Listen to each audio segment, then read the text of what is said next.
Hi, dragon fruit செடி பார்த்துருக்கீங்களா? இங்கே பாருங்க. ட்ராகன் ஃப்ரூட் வந்து ஒரு எக்ஸோட்டிக் ஃப்ரூட்டு. 1990ஸ்க்கு அப்புறமா தான் நம்ம இந்தியாவுக்குள்ளே வந்து இன்ட்ரடியூஸ் ஆகுது. இது வந்து மெக்சிகோ, சவுத் அமெரிக்காவில் வந்து அதிகமாக விளையிற ஒரு பழம்.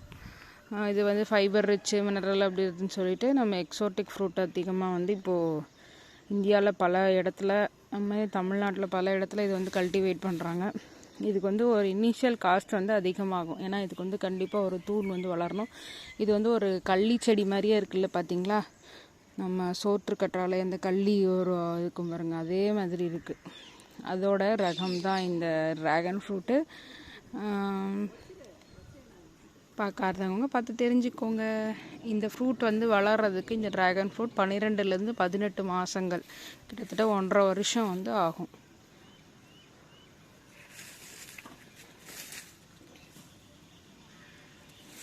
இதுக்கு வந்து கண்டிப்பாக இதுக்கு தூண் வந்து ஒரு இது வந்து தேவை. ஏதாவது மரத்து மேலேயோ இல்லை வந்து அந்த மாதிரி ஏதோ ஒரு கல் மேலேயோ வந்து நம்ம சப்போர்ட் வந்து இதுக்கு கொடுத்தே ஆகணும்.